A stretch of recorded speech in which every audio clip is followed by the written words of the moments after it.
Hi, yes, so I am leading our project for at least another few weeks. And I've asked Amir to join me today because he's taking care of all the details, and I'll try not to take up too much time in terms of context of our project. Usually I would start with an introduction to Tsleil-Waututh, but I don't think you need that by this time of the day. We've started a climate change resiliency planning project essentially to respond to everything that Iggy tells us about. Combining the observations of community members and knowing or being aware of future projections for the region, as well as projected community growth for Tsleil-Waututh, because the population is growing and we need to accommodate. It's an interesting project for us. It's a collaboration between our Treaty Lands and Resources Department, which is actually mandated to protect and assert Tsleil-Waututh rights, titles, and interests throughout the consultation area, which is the black boundary you see on that map. That's not to say it's the traditional territory of the Tsleil-Waututh people. And the Public Works Department is mandated with everything on reserve lands, which is the small red sort of square on the north shore of Burrard Inlet. So they take care of all the lands, real estate, community infrastructure, and housing. Our project components is to develop this resiliency plan, to hire a climate action intern to host today's event, and Sarah is also going to be working on a climate art project with the community to start this conversation in a different way with different age groups in the community through art.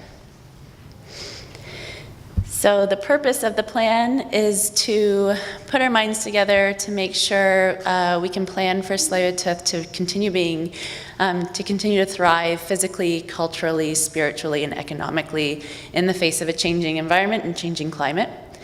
We're also hoping by creating a holistic plan and integrating the either concerns or the issues for each department of the Tsleil-Waututh government, that we can institutionalize resiliency planning throughout the Tsleil-Waututh government, but create a document that's usable not only for staff but also for community members.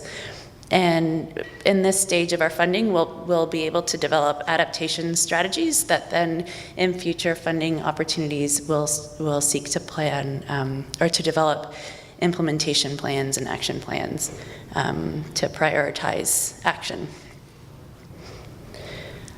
The resiliency plan fits into a number of other Tsleil-Waututh initiatives. Most notably is the Tsleil-Waututh land use plan that the Public Works Department just is wrapping up after a 2-year engagement process led by community members. Deidre Thomas has played a fundamental role in that. And it's a plan that outlines the nation's vision, principles, and guidelines for how development will occur on the reserve lands for the next 100 years. So the nation's very used to planning in these long-term timeframes. It also incorporates the nation's stewardship values.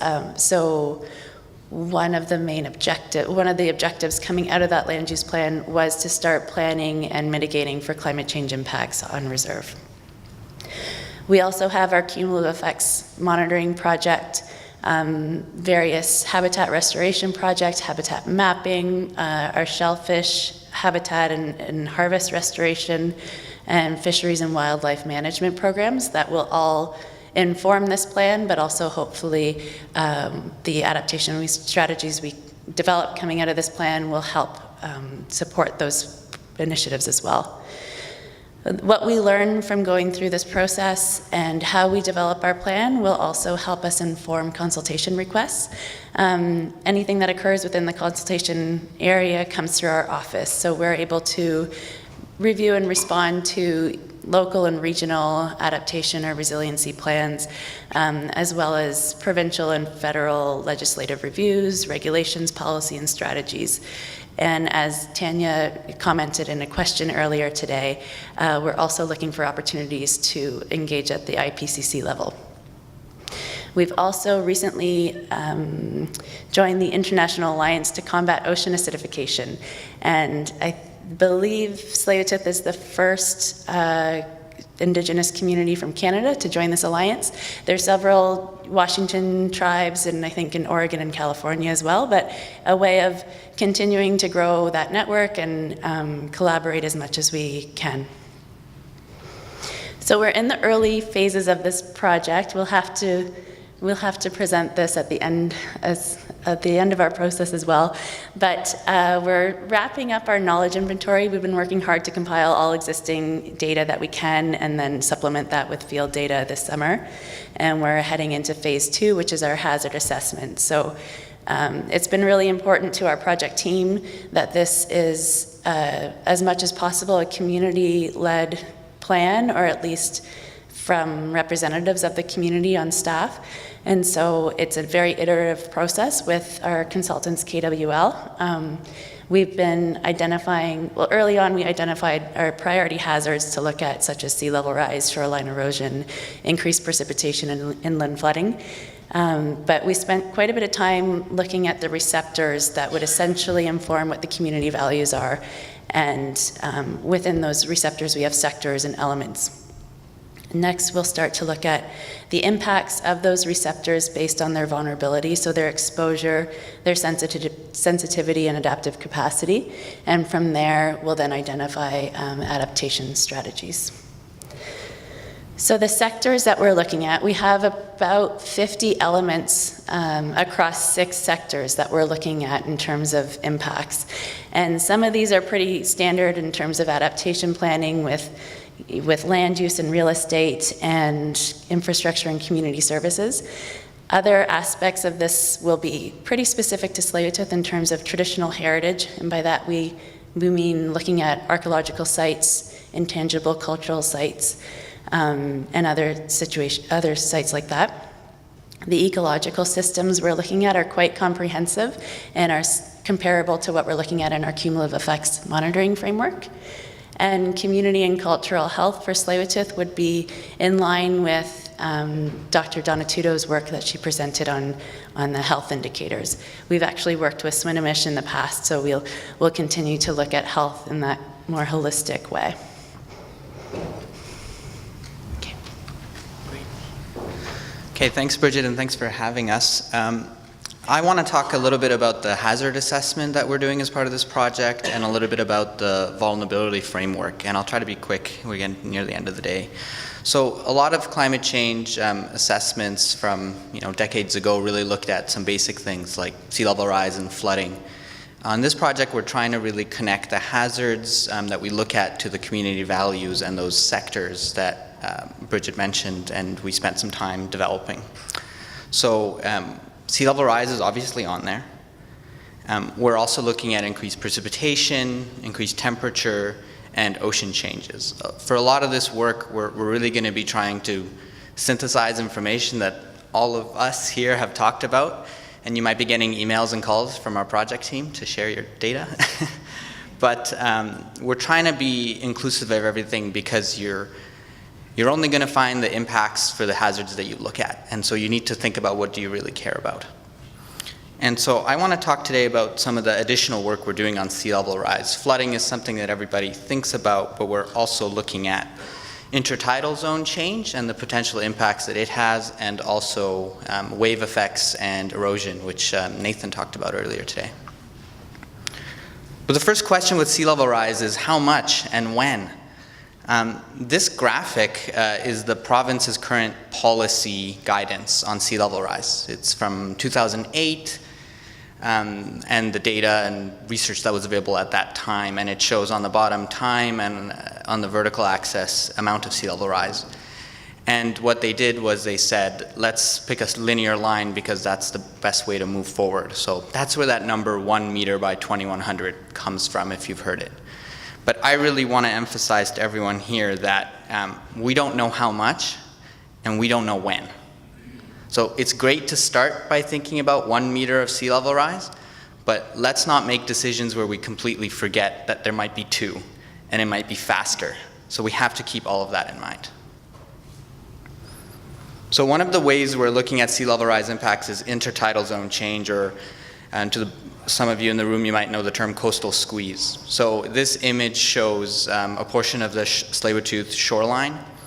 And what we've projected on here are elevations for existing and future low and high tides. So the current intertidal area, our biologists have conducted fieldwork to identify the habitat there, and there's algae and crabs and starfish and other things that I can't describe very well. But when we look at current and future high tide, we can kind of look at impacts. So the two yellow lines, they're very close together. They show the average high tide now and the average high tide in the future. The dashed is future with sea level rise. And the green or blue lines are showing the low tide. So we can look at this area right now that's highlighted as the current intertidal area and the habitat that's there. But with sea level rise, the low tide actually is going to come higher, and because of the shoreline shape, it's going to move inland. So what happens is the future intertidal area is actually squeezed towards the shoreline. So when we look at the difference there, then you've got the intertidal area change, and in this case, it's actually a net loss. So this is the kind of hazard mapping that we're going to use to take into our vulnerability assessment and look at what directly and indirectly impacts it. Just want to quickly also talk about shoreline erosion. So we're looking at it in two ways. The first is to look at vegetation. So we've mapped the vegetation that exists along the Tsleil-Waututh shoreline. And the question we're asking is really, how resilient is that vegetation to higher sea level and waves? And another way we're looking at shoreline erosion is waves themselves. So this is a specific cross-section that's representative of the Tsleil-Waututh shoreline. On the vertical axis, you've got elevation, and on the horizontal, you've got distance, and the left end of the figure is the ocean. So there you can kind of see two slopes there. The steeper one is the top of the shoreline, the top of the beach where the trees are, and the shallower one is the beach itself right now, or the shoreline. So right now, without large amounts of sea level rise, on an average high tide, waves impact the shoreline in one location. But as sea level rises, you can imagine the waves are sitting higher up, and they're going to impact a different portion of the shoreline. So we're trying to use morphodynamic modeling to try to predict what would the shoreline look like in the future, and can we map that hazard. And then I just want to briefly talk about how we're going to use this hazard mapping for the vulnerability, because hazard mapping isn't the end goal. Iggy talked about it. We know there are hazards. We know that there's been impacts. We want to try to whittle it down to what are the elements in that sector element data framework that we really need to focus adaptation on. So we're rating vulnerability for each element using the following vulnerability definition, which is a combination of three components. Exposure, is the element exposed? That's really just overlaying of mapping. Sensitivity, how severe are the impacts for that element compared to other elements? And finally, adaptive capacity, and I think that's where we all have limited energy. We want to put our energy on things that are higher vulnerability, and I bring in adaptive capacity because some elements are going to be easier to adapt. If there's a pipe or something, you can move it. But coastal squeeze, for example, harder to adapt, so you need more effort. So we're going to use this framework to make a priority list of elements to adapt to. And I'll hand it back to Bridget to wrap up.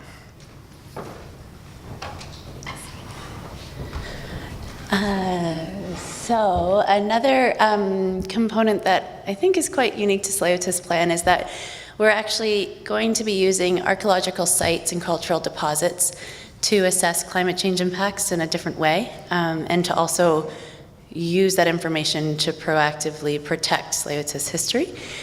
So far we've done some shoreline surveys to identify the horizontal and vertical extent of archaeological sites along the shore.